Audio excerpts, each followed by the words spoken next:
Lo que pasa por la mente de una persona de quien lidera una comunidad espiritual. No lo sabemos, así que hoy en día lo vamos a ver y tenemos como invitado de honor a Adrián Lacam en Conociéndonos. Vamos a recorrer desde su niñez a esos deseos de infancia hasta liderar una comunidad de fe en estos tiempos. Así que prepárense que vamos a tener una charla de corazón a corazón abierto, sin filtros.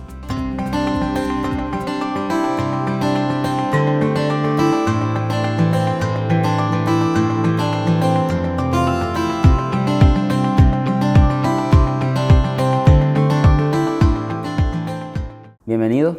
Dale, muchas Pastor. gracias, Nico, por estar en este lugar. Es un honor empezar este nuevo ciclo con ustedes, porque es un nuevo ciclo y estoy para siempre servir a ustedes y a toda la comunidad. Gracias, Pastor. El honor es nuestro, como el primer programa invitado, obviamente el pastor de la casa.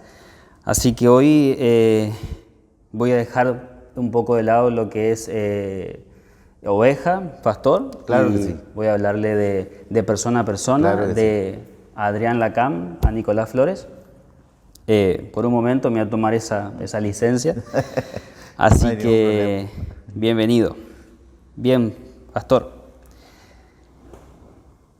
Esta primera sección se llama Raíces y Niñez, el terreno. Así que mi idea es conocer un poco más de usted, querer saber en dónde nació, cómo estaba constituida su familia, si nos puede contar un poco de eso. Bueno, yo soy originario nací en Córdoba, en la ciudad de un pueblo, en realidad muy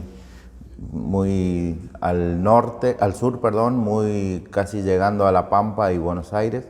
Se llamaba Buchardo, en un lugar de campo, un lugar donde se cosecha, donde hay muchos animales y hay tambos y bueno, toda esa vida rural, y ahí nací. Después de muy pequeño me fui a la provincia de San Luis, mis padres se mudaron hacia allá y la mayoría del tiempo de mi niñez y mi juventud la pasé en San Luis, digamos. O sea, nací en Córdoba, pero después llevé mi vida en San Luis, en capital. Bien. En un barrio normal, común, en una ciudad muy tranquila. Siempre San Luis fue una ciudad próspera, fue muy bendecida por Dios. De hecho, por ahí hay algunos profetas que profetizaron sobre San Luis y siempre fue una ciudad muy próspera. Qué bueno, pastor. ¿Y su familia cómo estaba constituida? Si nos puede contar un poco de Mi familia estaba constituida, yo soy el mayor del segundo matrimonio de mi papá. Mi papá tuvo un matrimonio anterior en el cual tuvo 2 hijos mayores que yo con ese primer matrimonio y una persona que fue adoptada en el seno de ellos. Con ellos tengo una muy buena relación, gracias a Dios. Y también después, con el segundo matrimonio que viene siendo de mi mamá, Gladys, tuve 2 hermanos más. Yo sería el del medio, por así decirlo, ¿no? Mayor en el segundo matrimonio, pero en el medio de mi papá entre todos. Así se compone mi familia. su familia? Sí. Bien, perfecto. Bien, pastor. De la personalidad de Adrián, le sigo diciendo pastor, ¿qué nos puede contar cuando era niño? ¿Cómo era el vínculo con sus padres y con sus hermanos? Gracias a Dios tuve una buena infancia y siempre fuimos una familia muy unida.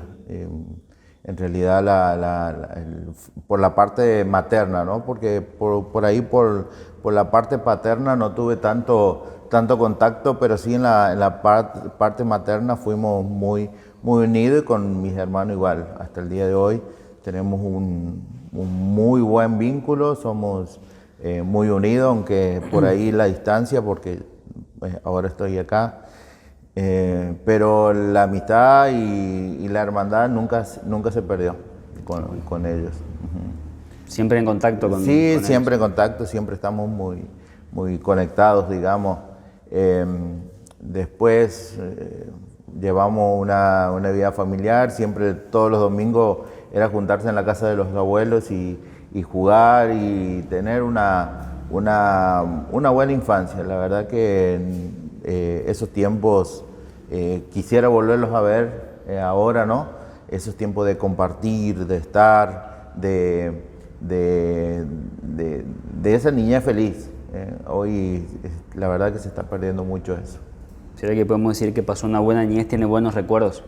Sí, tengo muy buenos, por supuesto, hay situaciones en que uno puede ir pasando, familiares que también te pueden estar afectando, pero la verdad es que sí, pasamos una buena niñez en cuanto a esa unidad. Después, bueno, pasamos muchas carencias, fue vivimos tiempos muy difíciles. Fue el tiempo cuando volvió la democracia a la Argentina y fueron esos tiempos, yo me acuerdo que yo era muy chico, pero fueron muy difíciles. En cuanto a lo económico, ¿no? Sí. Bien, pastor, en esa infancia, como para entrar un poco más en detalle, ¿usted se acuerda qué le hacía reír o qué le ponía feliz o qué lugares le gustaba transitar? A ver, había mucha diversidad de cosas que nosotros teníamos la libertad de hacer y que sabíamos que no corríamos peligro como hoy se está corriendo. Por ejemplo, con mis amigos íbamos al monte, al campo, caminábamos por la vía del tren, qué sé yo, íbamos al campo. Habían muchas cosas que nosotros hacíamos, ¿no? Y había libertad a comparación de hoy, que hoy hay que tener mucho más cuidado por la inseguridad que está sufriendo el mundo entero, no solamente acá, sino el mundo entero. Más allá que hay lugares que puedan ser más seguros, pero la verdad que pasamos esos momentos muy lindos. Más allá de todo eso, fui siempre de casa, fui siempre de estar dentro de mi casa. En los momentos que podía salíamos, pero era más de la casa, del hogar, de estar. Me tocaba responsabilidades que por ahí atender a mis hermanos mientras, por ejemplo, mientras mi mamá trabajaba y mis papás trabajaban, y bueno, yo los atendía para que se fueran al colegio y todo eso, ¿no? Entonces por ahí, en ese sentido, fui también un poco casero, digamos. Okay. Sí. ¿Y tenía amistades más en el barrio, podemos decir? Sí, todas las amistades del barrio y de la escuela. Mi escuela quedaba a 2 cuadras de mi casa, 1 cuadra y media de mi casa. Estaba todo cerca. Todo cerquita y gracias a eso hoy puedo conocer al Evangelio porque hay en aquel tiempo me tocó repetir de grado, en 5º grado, y 4º o 5º grado, no recuerdo bien, pero repetí de grado y ahí me alcanza un chico que era creyente y ahí empieza el caminar en mis primeros pasos del Evangelio. Ah, bien. ¿Usted tenía algún sueño que recuerde de manera en particular de su infancia? ¿Algún sueño que decía, bueno, yo de grande me gustaría hacer esto o anhelaba hacer esto, algún deporte, algo como un anhelo en particular? Sé que cuando uno es niño tiene muchos anhelos, uno quiere ser astronauta, otro presidente, pero ¿hay algo en particular que le gustaba? Siempre me gustó mucho lo que es la mecánica. Entonces por ahí lo que me hubiese gustado, me gusta, es un poco la velocidad, me gusta esa adrenalina, ¿no? De la velocidad, de los autos. Y cuando ya empecé una etapa de adolescencia, de 12 años, yo comencé trabajando ya para poder ayudar a solventar gastos en mi familia. Me acuerdo que había una estación de servicio ahí a la vuelta de la casa de mi abuela, y ahí íbamos a trabajar, íbamos a limpiar vidrio. Yo era uno de los limpiavidrios de ahí de la estación de servicio, y ahí comenzamos a trabajar. Y después mi tío ya era mecánico, maquinista y mecánico, y entonces me fui a trabajar en el taller mecánico. Y bueno, ahí mi tío Daniel me fue metiendo en ese ambiente de lo que era la mecánica, y realmente todo eso es una pasión también para mí. Todo lo que es la mecánica automotriz, vial, me gusta todo eso. Y bueno, también ellos prepararon autos de carrera, de rally, entonces por ahí nosotros, digamos, nos tocaba esa adrenalina y involucrarnos de a poco. Entonces uno soñaba en ser corredor de rally, claro. Pero más allá de todo eso, había una convicción dentro de mi corazón que no sabía de dónde salía, pero realmente hoy en día puedo entender que era el plan de Dios, que decía: algún día también voy a ser pastor. ¿De dónde salió? No sé, pero estaba dentro de lo muy profundo de mi corazón, y nunca eso fue lo que se llevó a cabo con el tiempo, digamos. Como que en cierta manera usted no lo podía poner en palabras, pero sí tenía una convicción. Pero había una convicción, en su interior. Sí, había una convicción muy interna que era eso. Y bueno, hoy en día estamos ejerciendo eso. ¿Usted se acuerda de algún miedo que tenía en su infancia y cómo logró superarlo? Si nos puede comentar. ¿Alguna vulnerabilidad que tenía, que decía: no, esto lo tengo que vencer, no me puede poder? La verdad, como miedo en sí, en algo, no te puedo, qué sé yo, como de niñez, la oscuridad, como todo niño, o como, qué sé yo, estar solo, o qué sé yo, cosas así, ¿no? Después otros miedos que te pueda decir que no te lo puedo decir porque no recuerdo en este momento, pero... Bien. Si nosotros viajásemos a su infancia por un rato, en su mesa se hablaba de Dios, se hablaba de lo espiritual, se hablaba de lo religioso, si se quiere, o esa conversación no se tocaba. Bueno, por ejemplo, mi mamá tenía raíces de otra religión, de Testigo de Jehová. Por ahí se hablaban esos temas, y yo creo que fueron de valor, porque nos dio una cierta importancia en nuestra vida. Se hablaba de Dios. Por parte de mi mamá. Por parte de mi papá, él nunca, él se declaraba realmente ateo. Él se declaraba que no creía en Dios. Pero en cambio mi mamá sí nos hablaba de Dios. Nosotros leíamos la Biblia o compartíamos ciertas cosas. Pero no fuimos muy religiosos, así como decir cumplir y ir a todos esos tipos de reuniones, asambleas, no, era solamente algo muy superficial. Bien. Hasta que, digamos, tuve el contacto con este chico que me llevó él y toda su familia a conocer el Evangelio, o empezar mis primeros pasos con la escuelita dominical. Bien. Donde ahí fue que realmente comencé a conocer un poquito más y con más profundidad, ¿no? Así que los quiero nombrar: Marcelo Ortiz y toda su familia fueron muy importantes en mi etapa inicial de mi vida. Fueron muy importantes porque fueron como una familia para mí, me contuvieron mucho. Ellos dedicaron mucho tiempo, muchas cosas conmigo. Prácticamente hubo un tiempo donde casi vivía con ellos.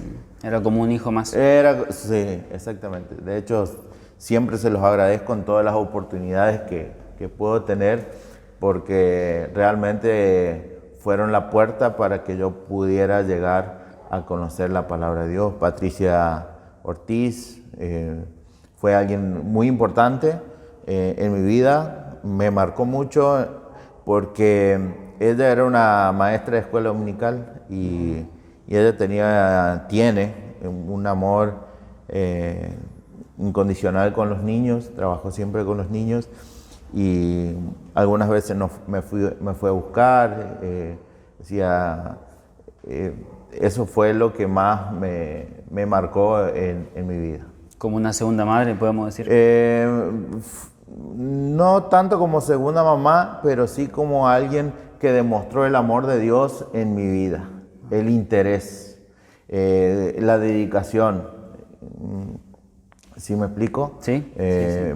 Más mamá, para mí, digamos, como una segunda mamá, Teresa Ortiz, que ¿cómo se llama? Que me lavaba el guardapolvo, iba a dormir y buscaba las excusas perfectas para yo poder estar en ese vínculo de esa familia para poderme llevar a la escuela dominical, porque mi mamá no me lo permitía por ese paradigma de pensamientos. Claro. Entonces esa rivalidad religiosa no me permitía, pero ellos siempre buscaron la manera para poderme acercar a la iglesia. Estrategias bueno. y que muchas cosas quizás en el momento nunca las supe y después de grande me fui enterando y la verdad que todas esas cosas yo rescato de toda esa familia y espero que muchas familias como esas se sigan levantando para poder llevar a personas que conozcan de Dios y que lleguen a ser siervos de Dios, que es lo importante. Claro, como usted como que de grande fue atando cabos de todo lo que hicieron esa familia como para que usted hoy en día, digamos, sí, pero por ejemplo hubo una ocasión que me enteré muy de grande ya, es que mi mamá fue a hacerle una escena a esa familia porque me llevaban al evangelio, me llevaban a la iglesia, a la escuelita dominical y mi mamá se los prohibía.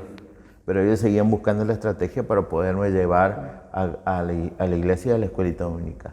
Era que no se dieron por vencidos, digamos. Claro, no se dieron por vencidos. Entonces, por eso siempre estoy muy, muy agradecido de toda esa familia. Qué lindo.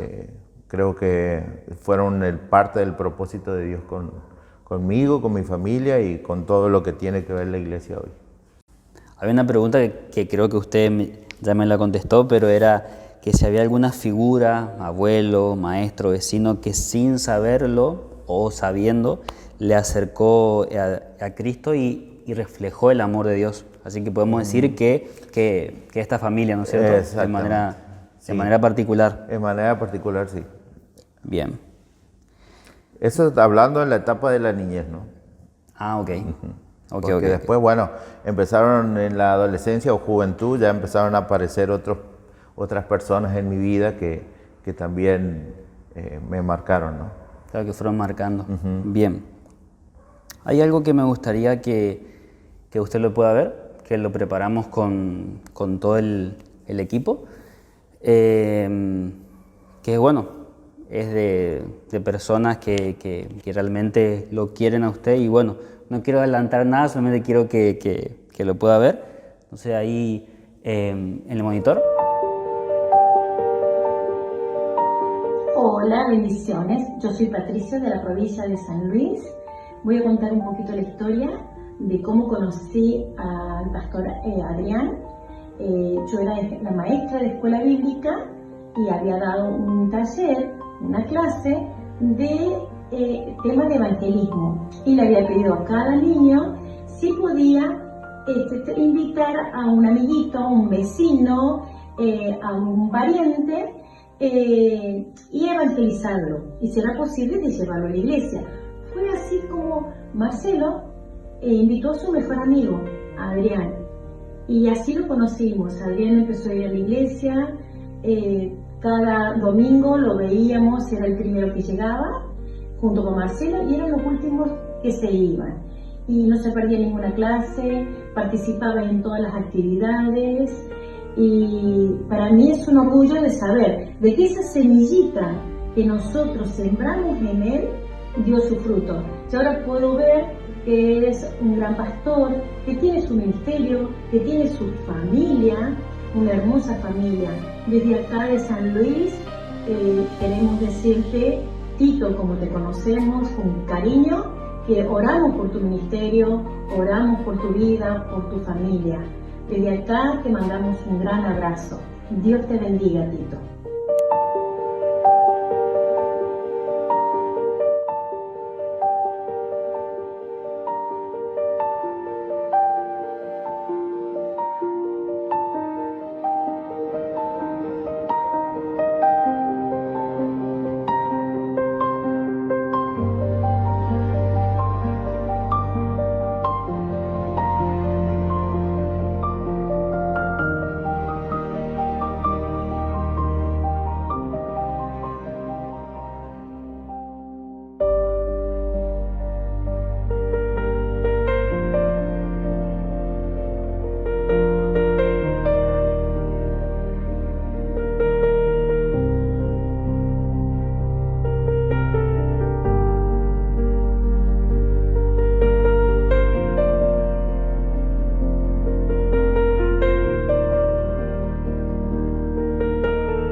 Sí, sí.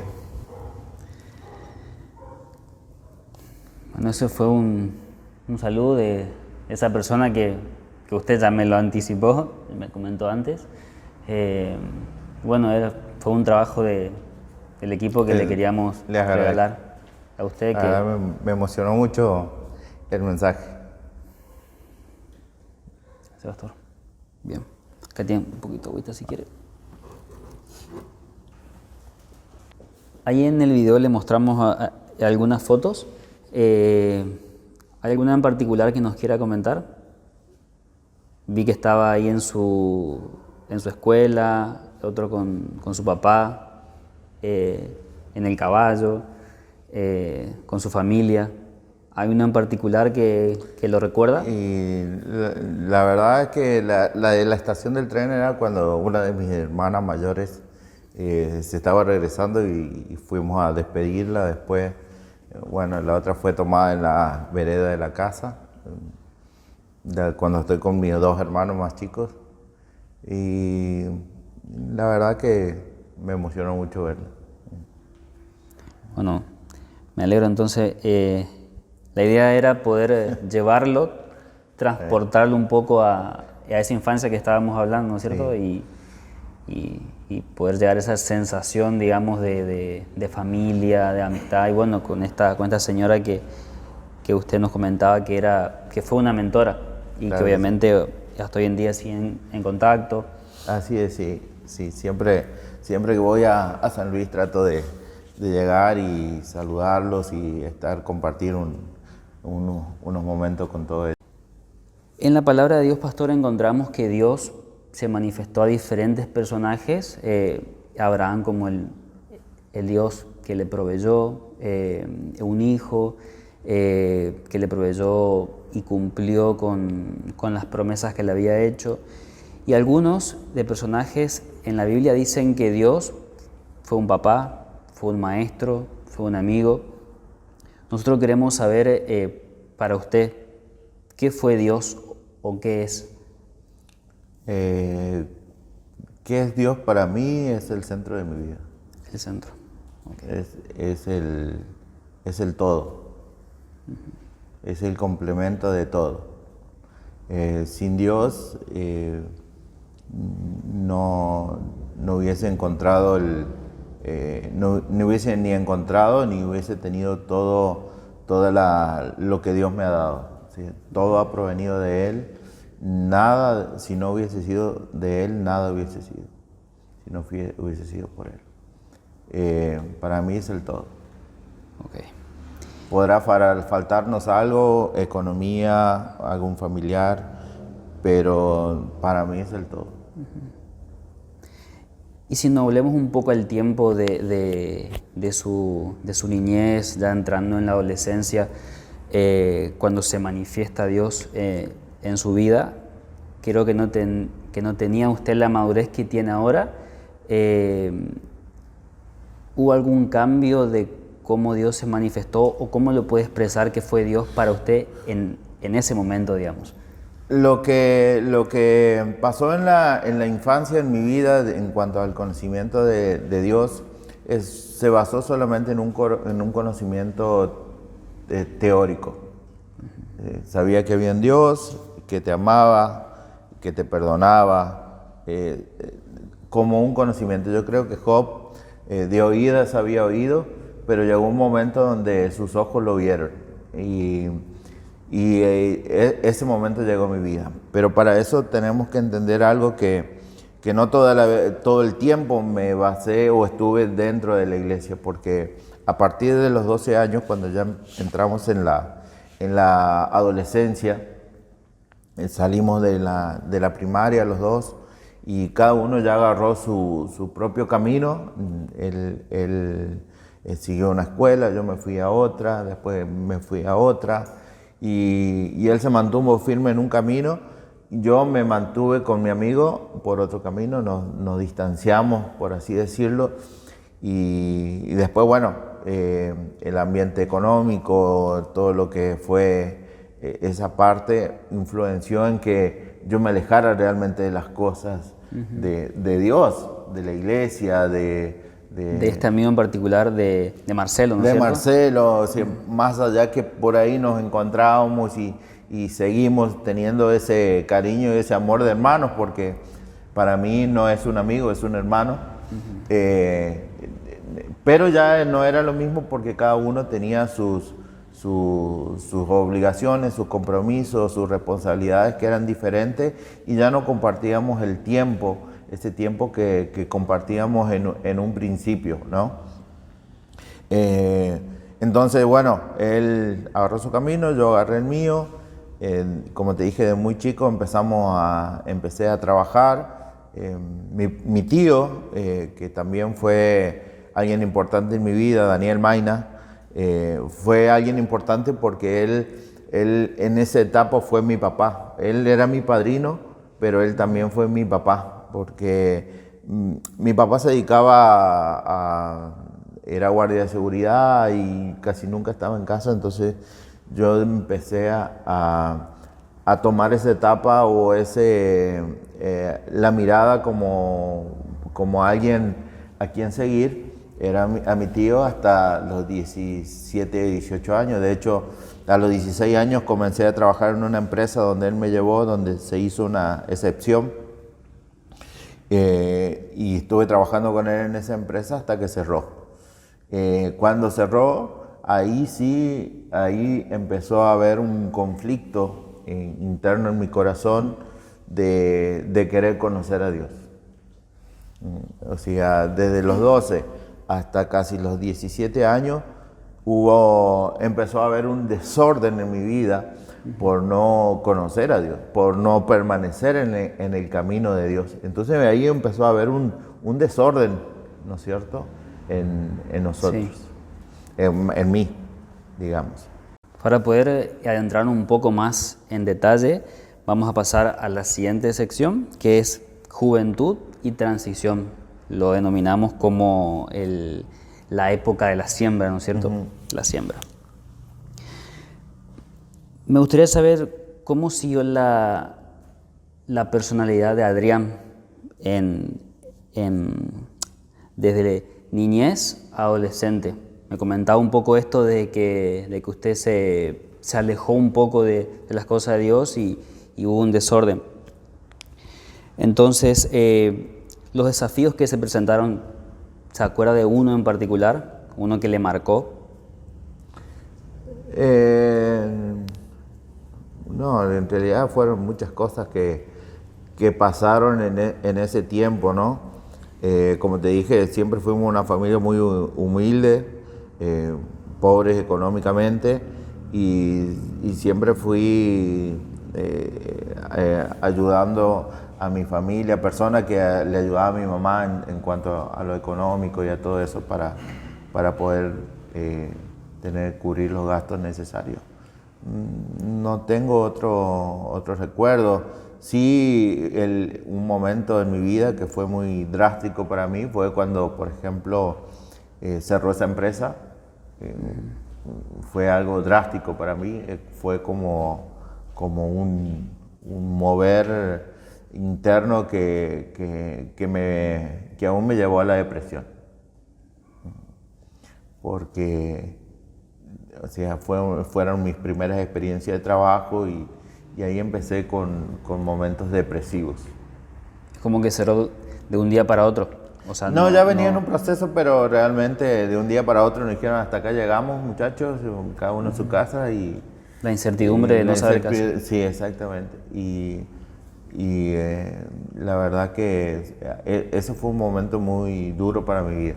Y aparte de eso, yo vivía con mi tío, la familia de mi tío ya iba creciendo y me acuerdo que un día estábamos sentados los dos así en la puerta de la empresa y me dice, bueno hijo, yo quiero que vos abras tu camino, que sigas adelante, yo ya no tengo lugar. Y fue un golpe realmente duro porque era mi imagen paterna en ese tiempo, ¿no? Y ahí caí en un cuadro depresivo, que ahí en ese momento fue cuando pude haber escuchado la voz de Dios, o cuando escuché la voz de Dios. Claro, me imagino que también otra incertidumbre de no tener dónde ir, ¿no es cierto? O sea, de la nada, claro, ver qué hacer. Sí, exactamente. Pero bueno, fui también independiente, siempre fui alguien que aunque no esperaba siempre algo de alguien, sino que siempre fui independiente en ese sentido. O sea, ganó sus cosas por sí solo. Bien. Entonces podemos decir que ese fue uno de los peores momentos, ¿o se acuerda un peor momento de su adolescencia que usted dijo, acá toqué fondo, de acá si no me levanto?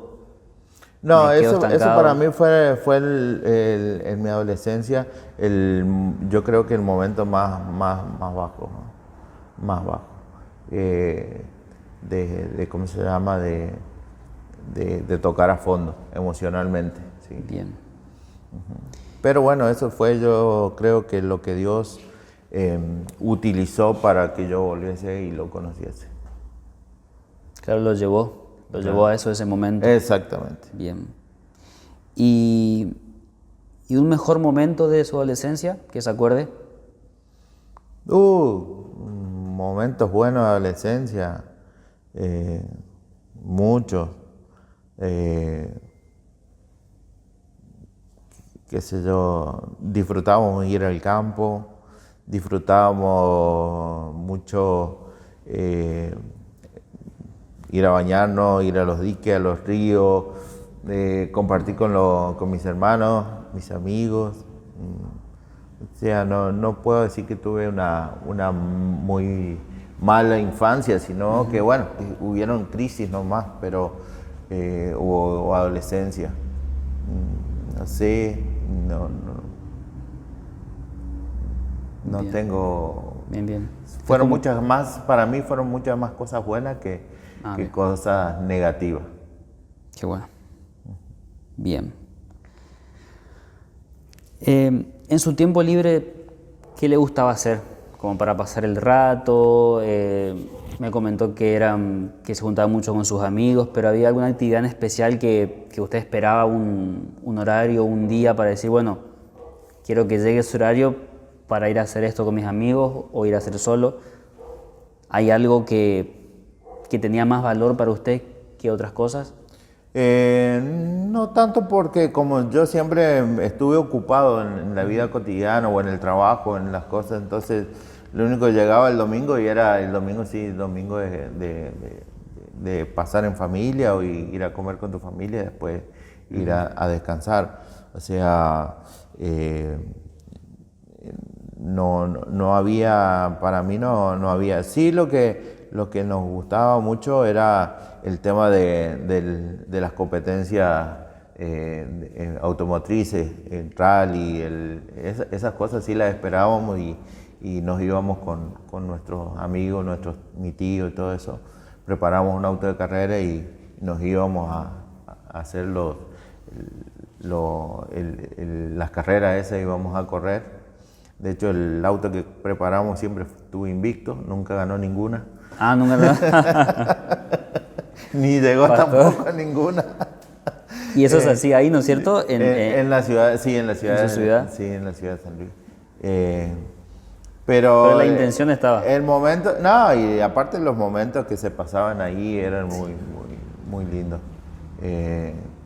Pero bueno, también esos fueron las cosas que nos gustaba o que yo hacía. ¿Le gustaba bien? Bien.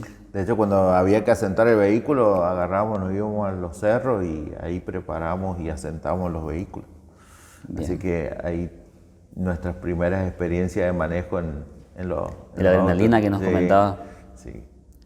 Bien. Nos habló de manera general, ¿no es cierto?, de que se alejó de Dios y todo lo que conllevó y que trajo la consecuencia de esa lejanía de Dios. Pero hay algún momento en que se acuerda en que usted dijo, bueno, acá con esto yo me siento como que me alejé mucho de Dios. ¿Hay algún momento en que se cruzó por la mente, en que dijo, qué lejos estoy de Dios? Y bueno, cuando caí en ese estado depresivo.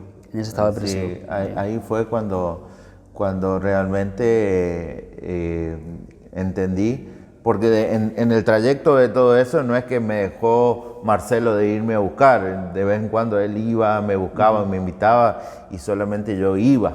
Bien. Porque él me invitaba y él me llevaba, pero ya no había un compromiso, digamos, interno para poder estar en la iglesia o buscando de Dios. Entonces ese fue el momento donde empecé a preguntarle si Dios existía. Empecé a evaluarme todas esas cosas y ahí fue cuando Dios empezó a hablarme en mi corazón. Como que llegó un momento en que puso, podemos decir, en duda la fe, la existencia de claro que de sí, Dios yo creo que por lo que estaba pasando, ¿no? Así es, yo por la misma situación que uno empieza a pasar, ¿no? No solamente era que había quedado justo sin trabajo, mis papás en ese momento también se habían separado, entonces se acumularon un montón de conflictos internos que te llevaban a todo eso, ¿no es cierto? A cuestionar o a preguntar si Dios realmente existía, y cada una de las preguntas que yo le hacía, cada una fueron respondidas por él. Yo recuerdo el día que escuché la voz de Dios como si fuera hoy. Así es un día constante para mí, es un presente. Ese momento para mí es un presente constante, que siempre lo voy a llevar en mi corazón todos los días de mi vida, porque fue el día que cambió mi vida. ¿Nos puede contar un poco más de eso? ¿Cómo fue el momento ese? ¿Cómo fue el momento? Yo tenía una habitación, la habitación en el fondo de mi casa, en una completa oscuridad, en completo silencio. Me encerraba ahí, ya no quería salir, como te digo. Me sentía sucio por el pecado, por los desórdenes que había llevado en todo ese tiempo. Entonces estaba en un estado depresivo.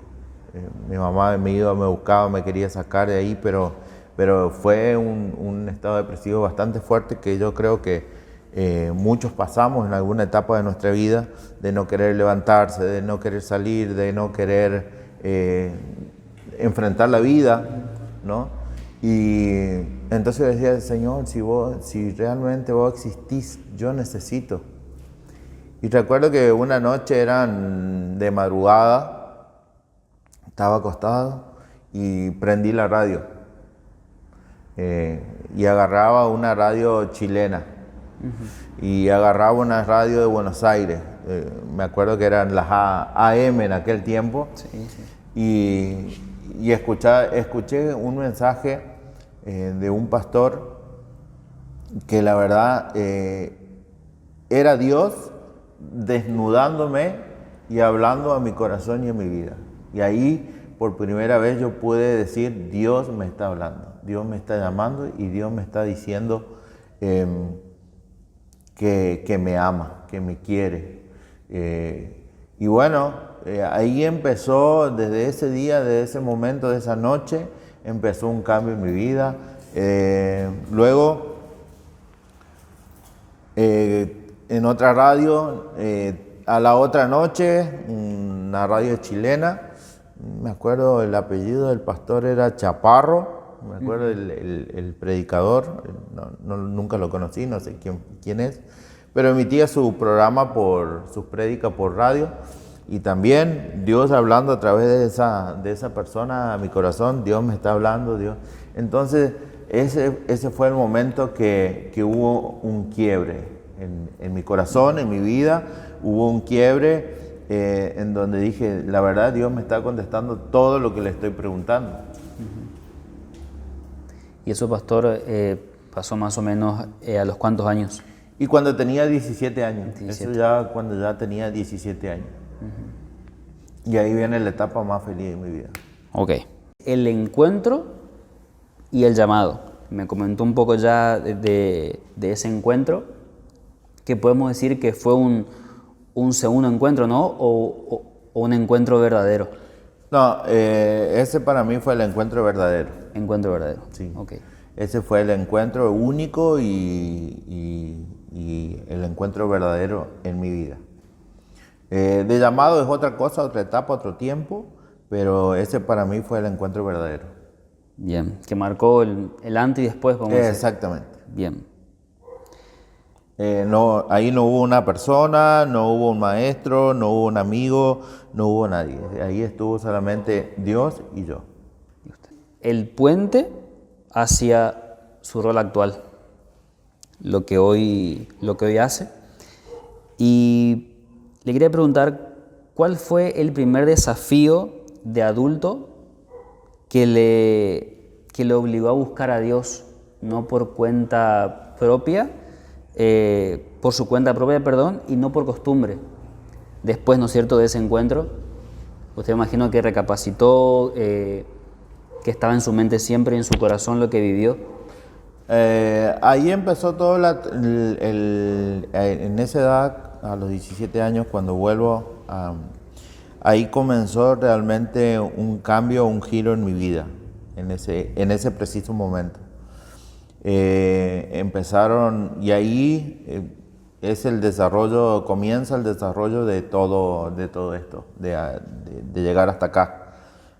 ¿Por qué? Porque justo en ese tiempo ya empiezo a decidir yo ir a buscar a Dios.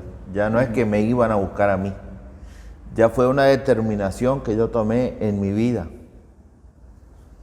de buscar a Dios. Ahí entra el rol, ya por ejemplo, mi primer pastor, quien fue el pastor Agustín Pellegrino, que falleció, partió con el Señor hace muchos años. Y fue alguien importante porque fue un ejemplo en aquel tiempo para mí.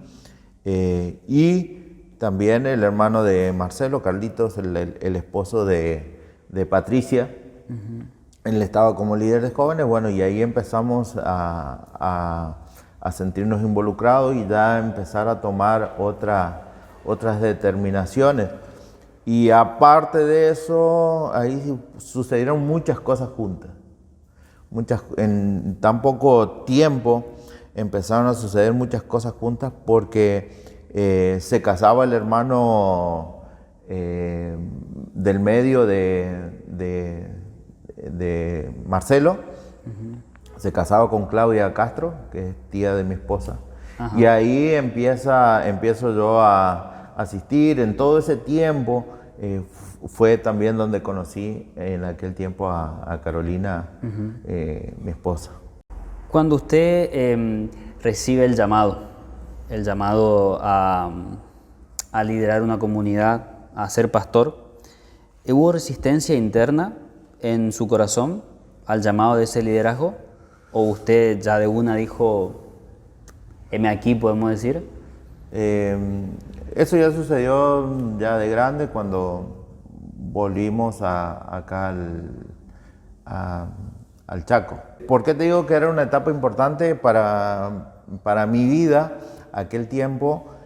Cuando vuelvo al Evangelio a los 17 años, cuando tengo el encuentro personal con el Señor, porque ahí me acuerdo el día del bautismo. En aquella iglesia no se hacía el bautismo con aspersión, con inmersión, sino con aspersión, o sea, sí, por afuera. Y realmente esa noche que yo me bauticé, sentí que la sangre de Cristo me estaba limpiando, me purificaba, me limpiaba. Y a los 15 días recibimos el bautismo del Espíritu Santo. Y en ese tiempo también conocí a Carolina. Empezamos a hacer una amistad, después nos empezamos a orar juntos. Y solamente era oración y visita, o sea, no era un noviazgo, era oración y buscar la voluntad de Dios. En la parte matrimonial, buscar la voluntad de Dios. Ella se viene para acá, yo quedo para allá. Entonces yo creo que cuando las cosas realmente son del Espíritu y son de parte de Dios, no hay distancia, no hay tiempo, no hay nada, porque Dios siempre guarda a las personas, a las parejas, y se cumple su voluntad. Oramos que siguiera la voluntad de Dios. De hecho, hace unos años atrás tuvimos una visita profética de un profeta, digamos, y cosas que él no conocía de nosotros, nos detalló y nos dijo: yo te he puesto a Carolina por tu ayuda en tu ministerio. Entonces fue la confirmación final porque muchos quizás dudaron, otros no creyeron, otros no sé, otros sí apoyaban, otros no, y el noviazgo en sí, pero Dios al fin y cuentas termina confirmando toda esa... Ese fue el sello, digamos. El sello, sí, exactamente. Entonces nosotros nos pusimos de novio, al pasar 3 años, sí, nos pusimos de novio y nos casamos, y fuimos a otro país que fue México, donde México cumple un papel muy importante en nuestra vida, ya sea familiar como también ministerial. Eso fue la etapa más importante para nosotros. Y antes de llegar a eso, pastor, ¿nos podría comentar un poco más en detalle cómo conoció a la pastora? Usted siendo de San Luis, la pastora Carolina de acá, si nos puede comentar. No se reserve nada. Yo le digo que siempre, digo siempre, ella me fue a buscar, pero... Ya sé. Sí. Pero no, justo el hermano mayor de mi amigo Marcelo, Luis, se conoce con la tía menor de Carolina. En la institución donde nosotros estábamos en aquel tiempo, hacen cada año una convención juvenil. Entonces esa convención juvenil es de todo el país.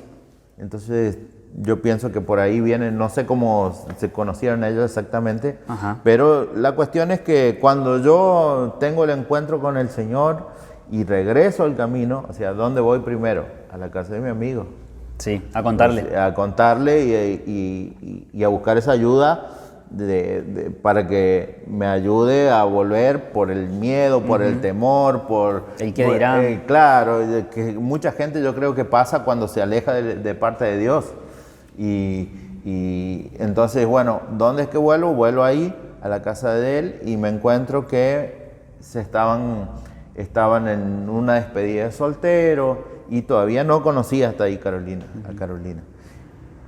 Pasa un tiempito, no asisto más, unos 3, 4 meses, y cuando ya regreso definitivamente a la iglesia, digamos por decisión propia, ahí encuentro a Carolina dentro de la iglesia.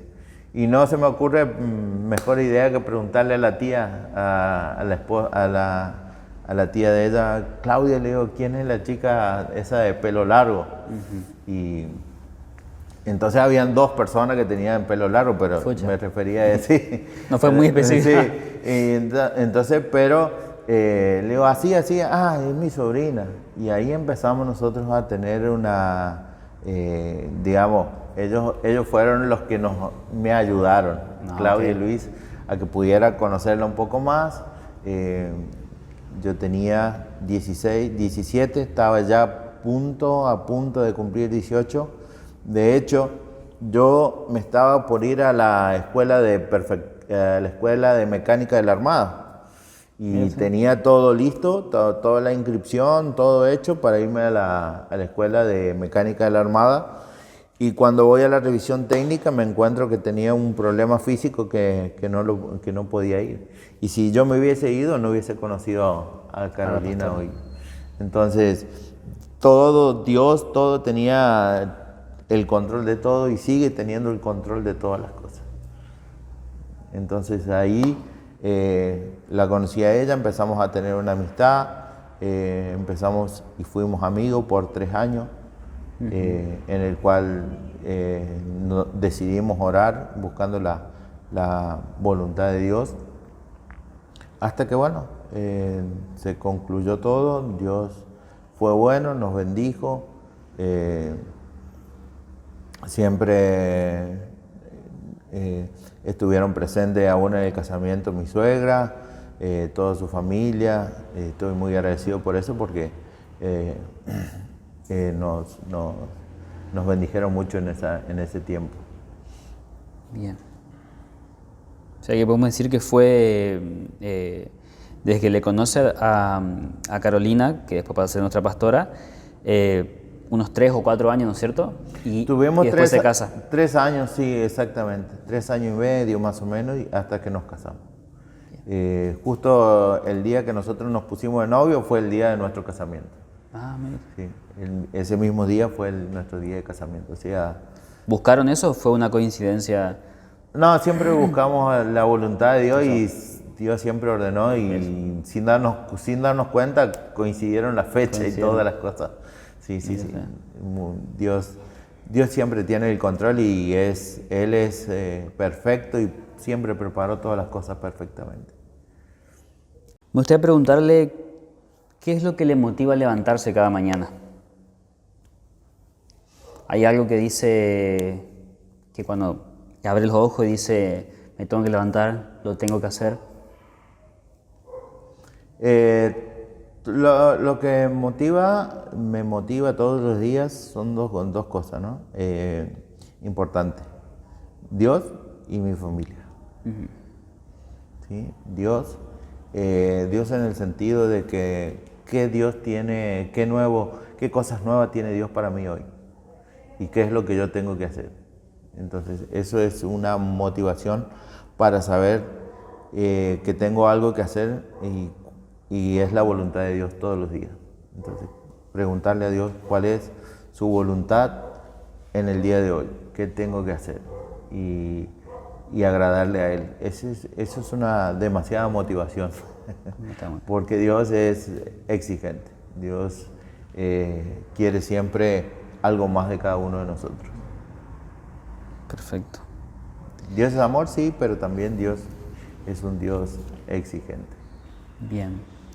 Usted nos comentaba acerca de cómo conoció a la pastora, de su casamiento, de todas las personas que aportaron algo para que se lleve a cabo su matrimonio.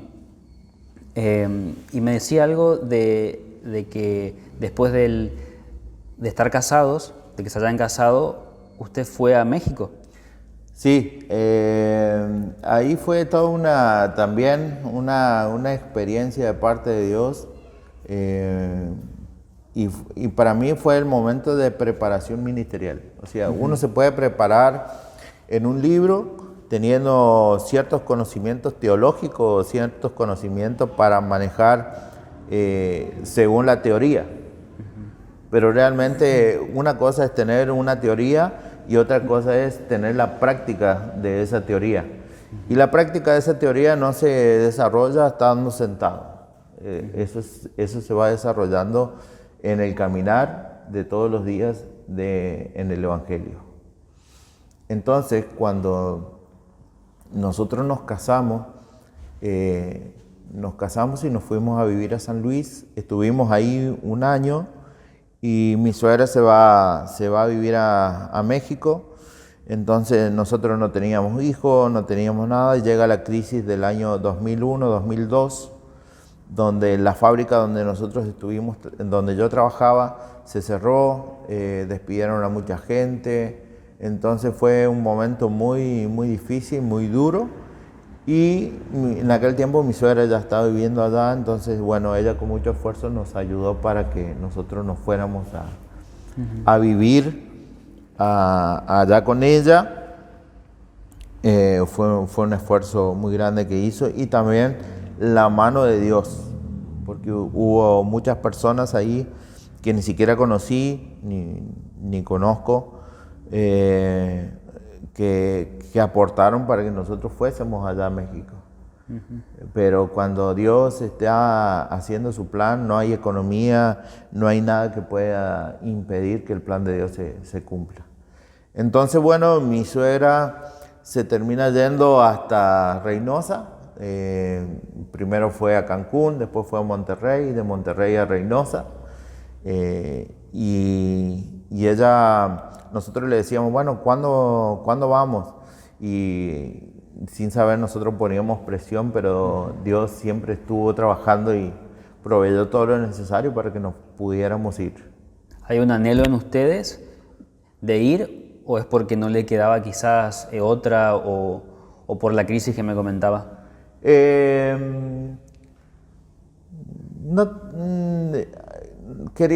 una oportunidad de vida, donde nosotros, o por lo menos yo lo he aprendido, de que a mí no me arraiga un lugar. Yo no estoy arraigado en ningún lugar. Si yo mañana tuviese que ir a otra ciudad, a otra provincia, a otro país, o sea, a mí no me arraiga un lugar. Quizás por la infancia que yo tuve, o por las cosas que yo de andar de un lado para otro, no fui muy arraigado a algún lugar. Entonces nos fuimos, un año de casado teníamos, y me acuerdo que cuando entramos al aeropuerto de México, ustedes que nos acompañaron en una oportunidad, ustedes vieron que es bastante complicado. Sí, sí. Y imagínate, ¿no?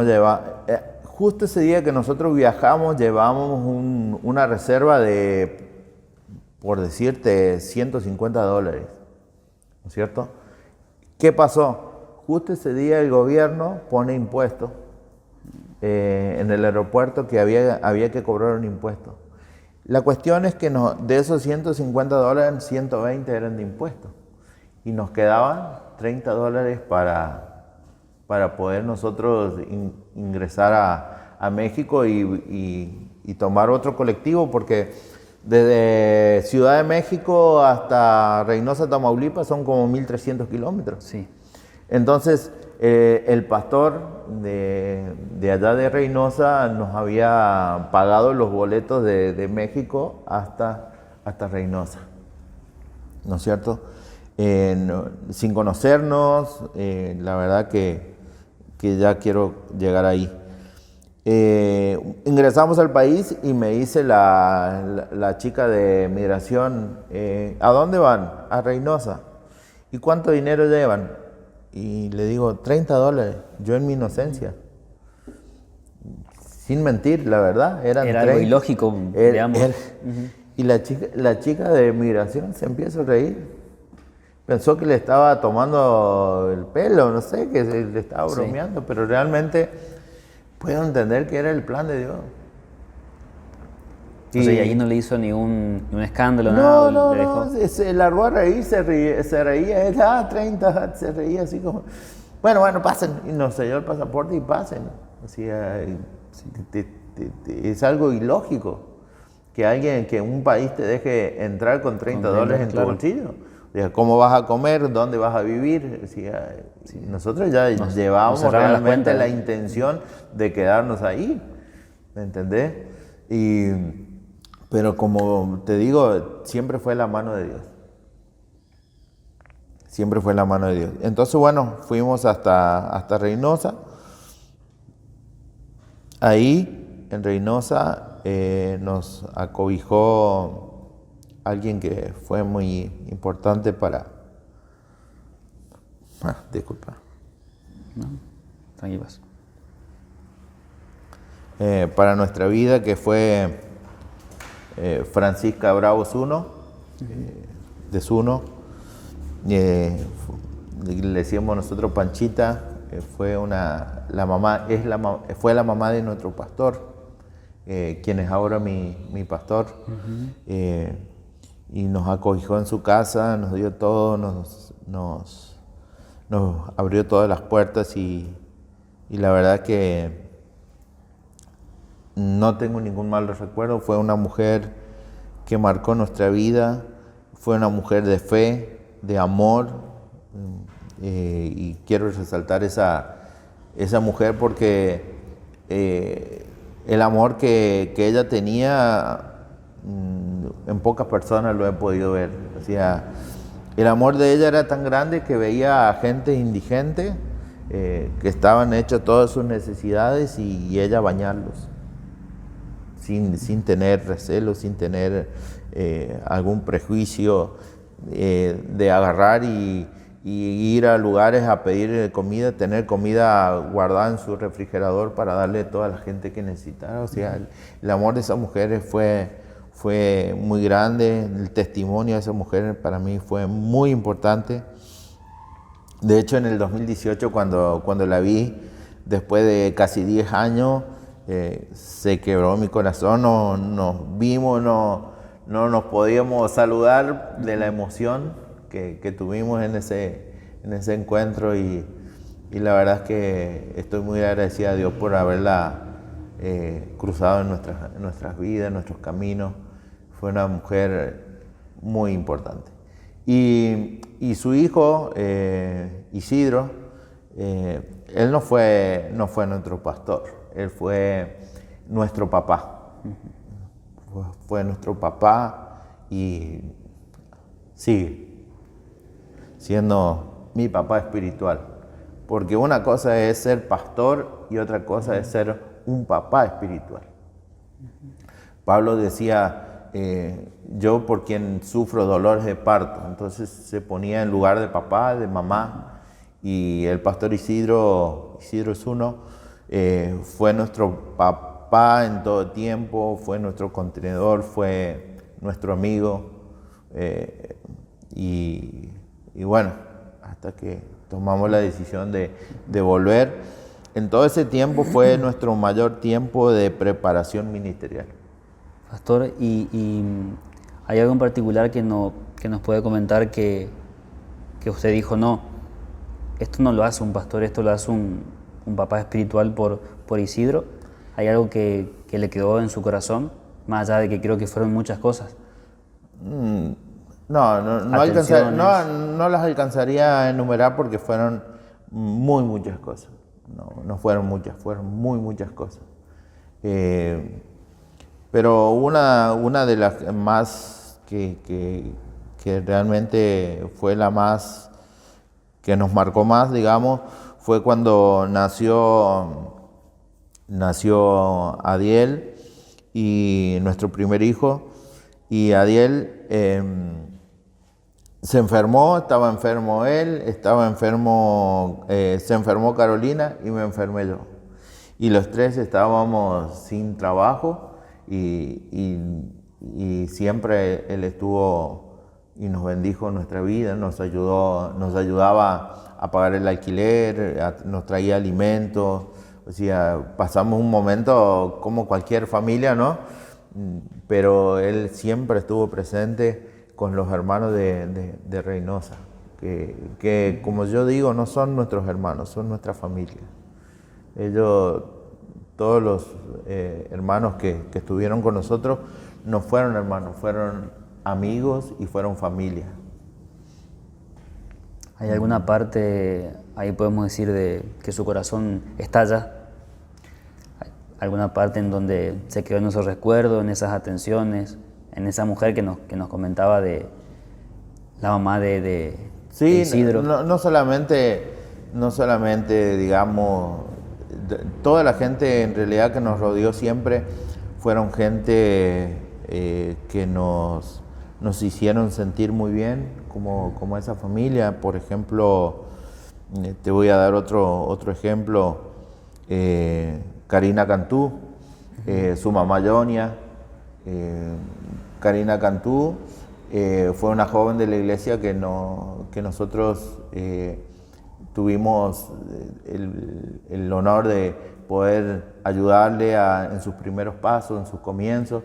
Quien es ahora no era de Carlos Anacondia, su esposo es Elías Anacondia. Y tuvimos el trabajo de comenzar en esos primeros pasos con ella, y su familia también fue una familia que siempre nos bendijo mucho, mucho, mucho.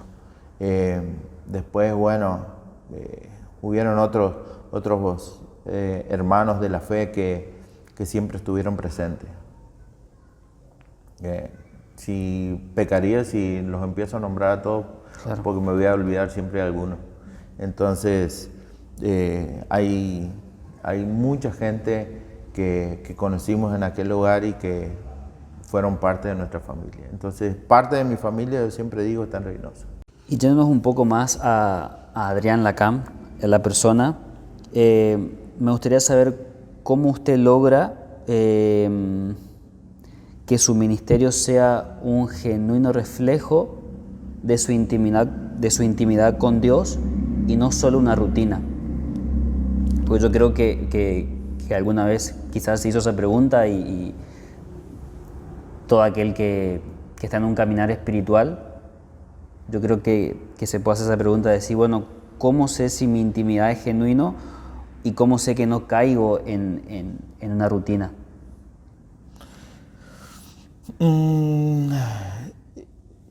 Es algo muy difícil de discernir, quizás para algunos, y uno debe preguntarse eso, si es lo genuino. Entonces todos los días preguntarme cómo está mi comunicación con Dios, mi oración, mi tiempo de dedicación.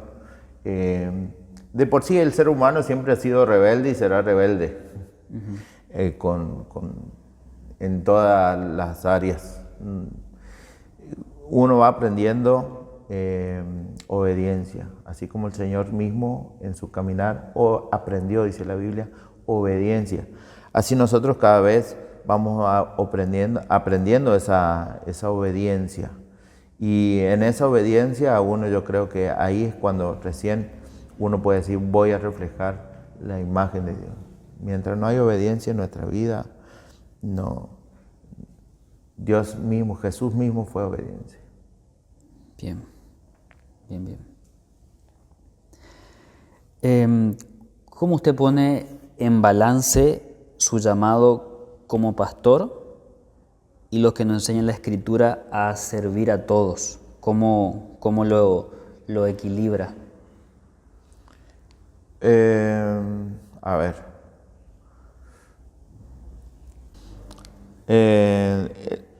El llamado de Jesús fue realmente para servir a toda la humanidad. Dice la Escritura, porque de tal manera amó Dios al mundo. El Padre amó a todo el mundo. Lo amó de igual manera, sin ideología religiosa.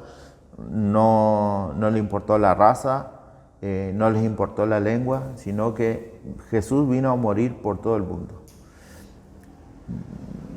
La religión yo creo que es la que hace una diferencia, pero Dios vino a morir por todo el mundo. Ahora, Que no uno no participe en ciertos actos religiosos o cosas religiosas, bueno, ya es aparte. Pero que hemos sido llamados para servir al mundo, y cuando decimos al mundo es para todas las personas, para todo aquel que lo necesite y quiera. Pero sin hacer excepción. Sin excepción, porque no toda la gente quiere. Claro. Entonces, para el que quiere, nosotros estamos dispuestos para servirle y ayudarle sin ninguna ideología. Bien. Si usted pudiera darle un consejo a una persona que está en una posición de liderazgo, ¿cuál sería? Por ejemplo, cuídate acá, no vayas por allá, ten cuidado acá. ¿Qué consejo le daría a esa persona? Ahora, nosotros, o personalmente, aún con mi esposa, nosotros siempre hemos cuidado mucho, o tratamos de cuidar mucho, la parte del testimonio.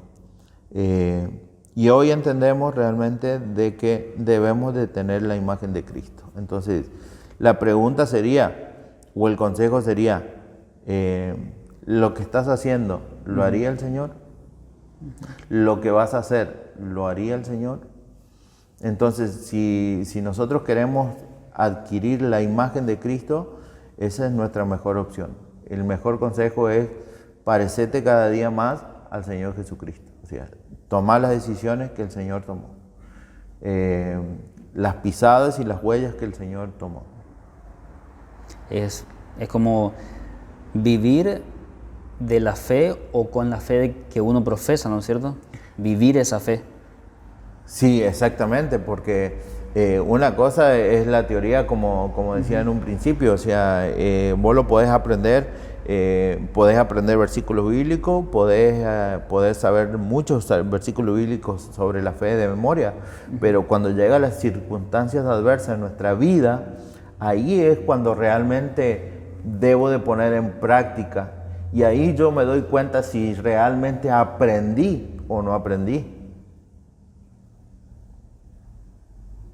Cuando tengo que poner en práctica esa fe. Ahí está el examen, podemos decir. Exactamente. Ese examen viene de parte de Dios. Y a cada uno de nosotros nos va a seguir tomando exámenes, nos va a seguir probando Dios hasta el último momento de nuestra vida. Jesús fue probado hasta el último instante de su vida.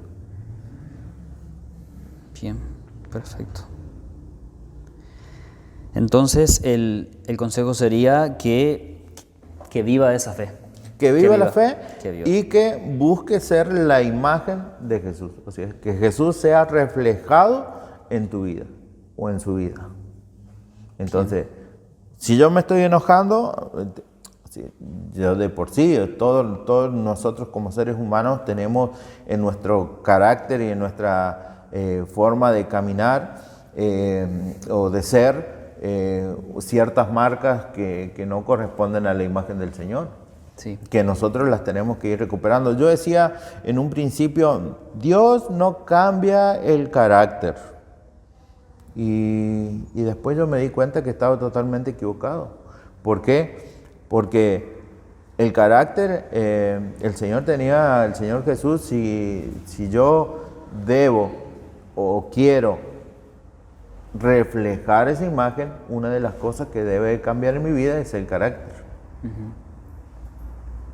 Que quizás es una de las cosas que es más visible, ¿no es cierto?, en lo exterior de una persona. Claro. Por ejemplo, tenemos diversidad de carácter y la psicología humana lo divide en ciertos parámetros. Pero realmente ¿es el carácter que nosotros debemos desarrollar o debemos de tener? No, tenemos que desarrollar un carácter como el de Jesús. Aprended de mí, que soy manso como la paloma y humilde de corazón. Entonces, eso es lo que tengo que aprender. Los que son coléricos y los que no son coléricos. Claro. O sea, todo eso nos unifica en un solo ser, que es el Señor Jesús. Todos los tipos de carácter. Entonces muchas veces la gente o la creación se esconde detrás de una imagen que no es la correcta. y la verdadera imagen es Cristo. Esa es la meta. Esa es la meta y todos los días tenemos que trabajar en ella. Bien. Entonces, mi consejo en sí sería fácil. Tener que lograr desarrollar en tu vida la imagen de Jesús. Pregúntate, cuando tomes una decisión, ¿me acerca a Dios o me aleja de Dios? ¿Esta decisión la tomaría Dios o no la tomaría Dios? Entonces eso te da la respuesta. No necesitamos mucha teoría. Bien, perfecto, pastor, perfecto. ¿Cómo maneja los fracasos, la decepción o la pérdida o algún duelo? ¿Cómo lo maneja y qué consejo daría? La pérdida de algún ser querido te estás refiriendo. Ok.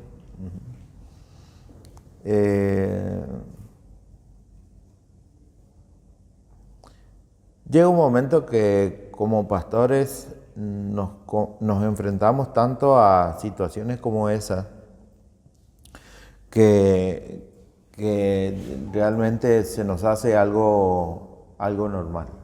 Es como el médico cuando tiene que operar.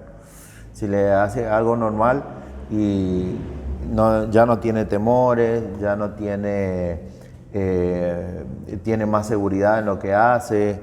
Entonces nosotros cuando vamos desarrollando el servicio, por ejemplo, algún ser querido que fallece, es como que el corazón empieza no a sufrir tanto, ¿no?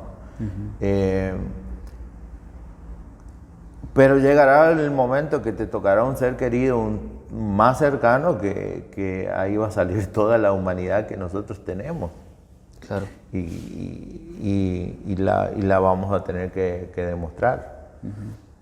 Es decir, ninguno de nosotros en nuestra alma estamos exentos a que podamos demostrar el amor, el cariño o lo que se siente por otra persona. Yo creo que hay que ser normal, natural y demostrar. En una palabra es como resignarse a que eso tiene que pasar porque es algo de la vida. Sí, por eso nosotros debemos estar seguros de la eternidad, de que somos salvos, de que fuimos salvos por gracia. Rendir todos los días, tener nuestras cuentas rendidas. Nunca sabemos cuándo la muerte nos puede sorprender, cuando el Señor diga. ¿Cuántos pastores o ministros no murieron en un altar, en un púlpito, orando?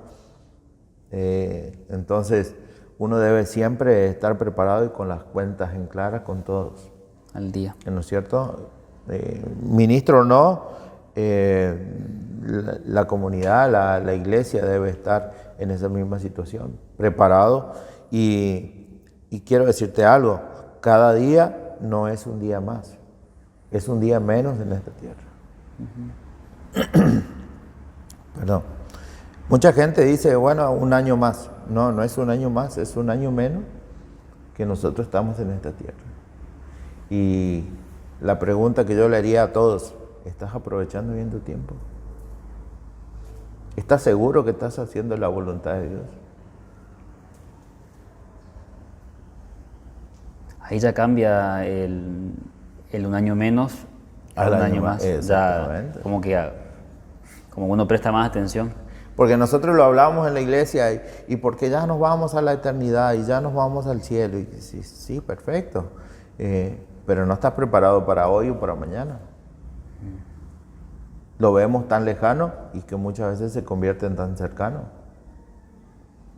Entonces la eternidad es la meta de todo ser, de todo cristiano, de todo ser, de toda persona que conoce a Cristo.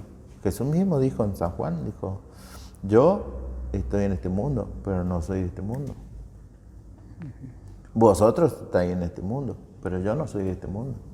O sea, Jesús mismo tenía claro que no era de esta tierra y ni nosotros somos personas de esta tierra, nosotros somos peregrinos y extranjeros. O sea, peregrino es el que pasa y extranjero es alguien que no es de esa nación o de esa nacionalidad, y yo no soy de esta nacionalidad. Y si lo dijo Jesucristo, es como que hay que prestar atención sí o sí. Hay que prestar atención y hay que darle la importancia. Porque al no darle la importancia, al día lo vivís como un día más, no como un día menos. Sí, es totalmente diferente, sí. Sí, la mirada es totalmente diferente, porque un día más, yo quiero que ya pase este día. No, yo no quiero que pase este día porque yo sé que tengo que hacer algo. Claro. Es como que al tener ese conocimiento a uno en cierta manera lo obliga a accionar, a preocuparse por su vida o qué es lo que está haciendo. Claro, por su vida personal, por su vida espiritual, por su vida familiar, por su vida ministerial. Es todo un entorno, es todo un círculo que debo de mantener un equilibrio en todo eso. ¿Alguna experiencia en su vida, si usted tuviese la posibilidad de cambiarla de lo que vivió, lo haría? Experiencia, ¿de qué me está hablando? De experiencia de Adrián. Alguna experiencia, la verdad que marcó en su vida y quizás fue dolorosa, quizás no fue muy buena y que usted lo quisiera cambiar. Quizás fue en el tiempo ese de desorden de mi vida, pero bueno, yo creo que son las cosas necesarias para acercarnos y conocer realmente a Dios. O sea, yo creo que no cambiaría nada. Ni me arrepiento en el sentido no de mis pecados, sino de ciertas decisiones. Por ejemplo, haberme ido a México, nunca me arrepiento. De haber tomado el compromiso pastoral, tampoco me arrepiento. Así, todas esas cosas, no hay arrepentimiento. Bien. ¿Hay algo que lo hace sentir vulnerable a usted y cómo lo maneja? Vulnerable. En algún área, tanto como Adrián, tanto como el pastor.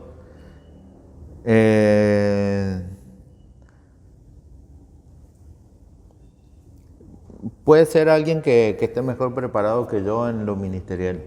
Eso me puede hacer sentir, digamos, vulnerable o intimidado, ¿cierto? Porque muchas veces hay gente que sabe más que uno y lo hace sentir, lo intimida a uno. Entonces esas son las cosas que sí. ¿Qué es lo hace sentir? ¿Y algún consejo de cómo manejar esa situación? Teniendo la confianza solamente en Dios y que solamente estás haciendo su voluntad. Bien. Que no sos vos, que no es la persona realmente la que debe tener el control de eso, sino que es Dios que va a hacer lo que tiene que hacer y con quién quiere hacerlo. Y algo que me acuerdo que usted siempre lo recalca en todos estos años que le conozco es que el no compararse.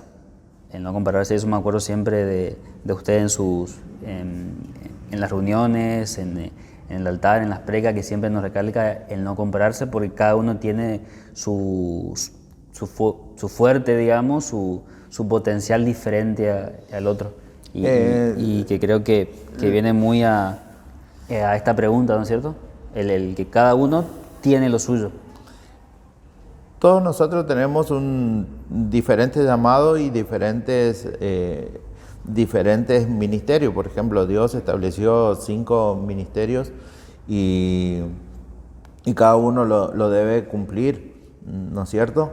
Y muchas veces compararnos con otros ministerios o con otras personas no sería lo correcto, porque también tenemos que entender que es a lo que Dios nos ha mandado a administrar de acuerdo a nuestra capacidad. Entonces, uno debe ser personas que se conformen en el sentido de que, bueno, si Dios vio esta capacidad en mí de administrar tantas personas, tanta gente, o este ministerio debe de tener esa confianza y esa seguridad de que está haciendo lo correcto y que esa es la voluntad de Dios. Bien. También lo que yo siempre digo, la gente no se compara entre otra gente y nunca se compara con Jesús. Y la comparación que todos los días nos tenemos que hacer es con nuestro Señor. Por ejemplo, si yo me comparo con vos, yo me puedo sentir más digno porque yo conozco tus debilidades o tus problemas. Ahora, si yo me comparo con Jesús, me voy a dar cuenta que estoy a tu misma nivel. Y entonces, cambia ahí totalmente. Por supuesto, porque la gente se compara con otra gente. No porque fulanito de tal, no porque allá aquella persona hizo tal cosa. No, bueno, sí, te estás comparando con un ser humano. Compárate realmente con la imagen que nosotros tenemos que llegar y desarrollar, que es Jesús. Te estás pareciendo y ahí te estás dando cuenta que estamos en la misma condición. O sea, la mujer que fue apedreada, la pusieron en medio y Jesús escribía en la tierra y llega al final y le dice, ¿dónde están los que te condenaban, mujer? Los que te acusaban, ¿ninguno te condenó? No. Le dijo la mujer, no, Señor, ninguno, ni yo te condeno. ¿Por qué? Porque Jesús, primero estaban haciendo un juicio injusto y segundo es que el Señor nos hace entender de que todos estamos en esa misma condición.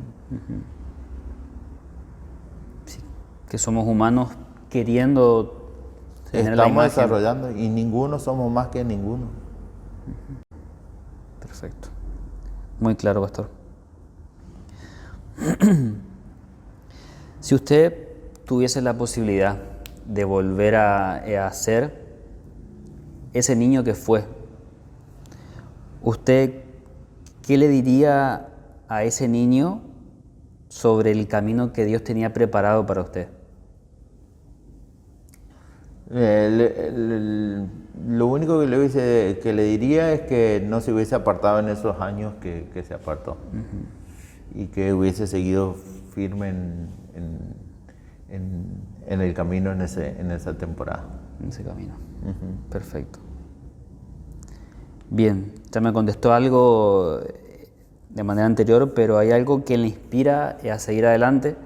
Me comentó que fue por su familia y por Dios, ¿no es cierto? Bien, ¿cómo usted podría definir el éxito en la vida desde la perspectiva de la eternidad, de lo espiritual, digamos? ¿Cómo usted puede decir, no, yo creo que sería exitoso si pasa esto, si pasa aquello, pero en lo espiritual? Hay muchos que miden el éxito a través de la cantidad de personas que uno tiene como pastor. Y realmente para mí, hay quizás que lo pueden decir, no, sí, es la parte del éxito.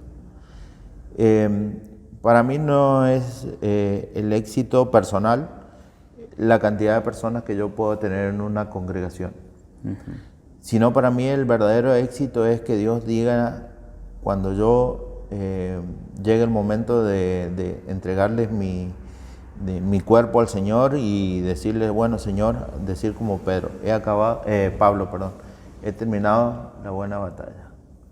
He concluido y he hecho tu perfecta voluntad. Entonces yo creo que el verdadero éxito de cada uno de nosotros no es ni cuántas iglesias yo tengo, ni qué tan grande, ni nada de eso. Sino para mí el verdadero éxito personal es que Dios en los últimos, en la eternidad o en el último momento de mi vida, pueda decir de mí, hiciste mi voluntad. Completaste e hiciste lo que yo te mandé que hiciera. Entonces, eso para mí es éxito. A otros quizás no, pero para mí la importancia del éxito es que Dios pueda decir de mí.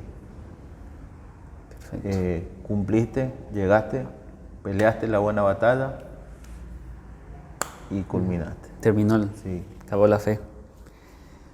Y como última pregunta, pastor, ¿hay algún legado que le gustaría dejar en el mundo? ¿Qué le gustaría que se recuerde de usted cuando usted ya parta de esta tierra, cuando deje esta tierra para ir hacia la eternidad? Realmente no le doy mucha importancia a lo que puedan llegar a decir de mí en ese sentido. No le doy la importancia.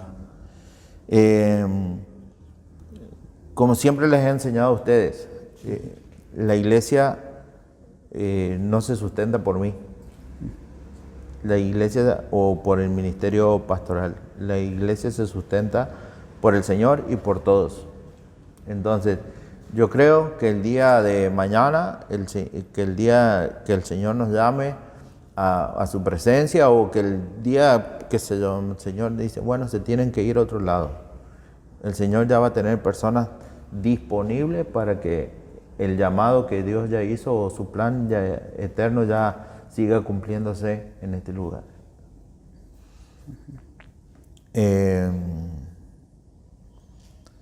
Así que bueno, eso es lo... Y como Adrián Lacam, ¿cómo le gustaría que le recuerden? Como lo que soy. Así. Sí. Enojón quizás a veces, alegre a veces, pero como soy. Bien. Normal. Auténtico. Una persona normal. Como soy afuera, como soy adentro, porque eso es lo que muchas veces pasa. Somos algo acá adentro y somos algo afuera y yo quiero que me recuerden como soy. Como una pieza. Claro, sincero. Una sola pieza.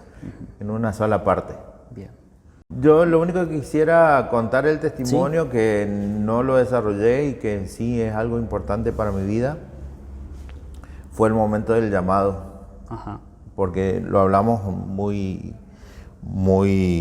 liviano, digamos, o superficial, pero el llamado, ¿cómo fue? Fue una experiencia de parte de Dios. Y cuando nosotros vinimos de México, después de casi 8 años de estar allá, nosotros nos vinimos acá a Resistencia. Comenzamos a ayudarle a los abuelos de Carolina y a los 8 meses, bueno, él falleció. Pastor Funes. Y bueno, yo empecé a ayudarle a él en la obra en el tiempo ese que él estaba en vida, hasta que él falleció y Dios nos empezó a llamar primeramente a través de profetas y en lo secreto.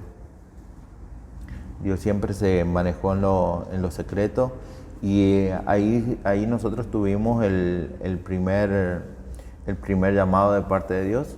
Hubo una manifestación profética y ahí nos llamaban para el pastorado. Después, bueno, se lo comunico a mi pastor, que es Antonio Zuno hoy en día, que él es mi maestro, mi mentor, en estos momentos, es alguien importante en mi vida espiritual, es un ejemplo que sigo en muchas áreas de su vida y entonces se lo comunico a él. Entonces él nos dice, bueno, ¿saben qué? Esto no se lo cuenten a nadie, no se lo digan a nadie, que esto quede en secreto. Siguió pasando el tiempo y hubo otra manifestación profética dentro de la congregación ya, donde una hermana de la iglesia de mucha oración se levanta y empieza a profetizar en un culto y empieza a decir las mismas palabras que nosotros ya las sabíamos en secreto, pero con otra persona diferente. Y entonces ya Dios ya había hablado por segunda vez para que nosotros teníamos el llamado pastoral. Sí. Seguimos trabajando en el Señor, seguimos trabajando, bueno, con muchas dificultades, oposiciones, diferencias, éramos muy jóvenes, 30 años, entonces hubo bastante oposición, problemas, y seguimos, bueno, hacia adelante hasta que tenemos otra visita de nuestro pastor con otro pastor y una profeta que nosotros conocemos en la institución, digamos, Nidia García. Entonces, bueno, ahí por tercera vez el Señor ya lo hizo, pero ese llamado ya fue algo más público. Sí. Fue en otra iglesia, en una iglesia bautista, donde por ahí anda una grabación de ese momento en el que ya es la confirmación de lo ministerial. Así Eso que fue el tercer llamado, digamos. eso fue nuestro tercer llamado al ministerio. ¿Sí? Y ese ya ahí fue al poco tiempo, bueno, tuvo el ungimiento y todo eso, pero así fue nuestro llamado pastoral para Carolina y para mí. Y todo empezó siempre en lo secreto, en lo oculto, en la búsqueda de Dios. Buscábamos de madrugada a Dios nosotros con este muchacho y la verdad es que Dios ha sido bueno y ha sido fiel. Y así se desarrolló todo el ministerio para estar. Así que mi vida, en resumen, ha sido una aventura y seguirá siendo una aventura en Dios. Cada día que pasa es una aventura y trato de que no sea una vida religiosa, sino que sea una vida con propósito. Con propósito. Claro. Porque vivir una vida religiosa para mí es algo aburrido, pero una vida con propósito es una vida con desafíos, con dificultades, pero también con bendiciones y vivir esa vida con propósito.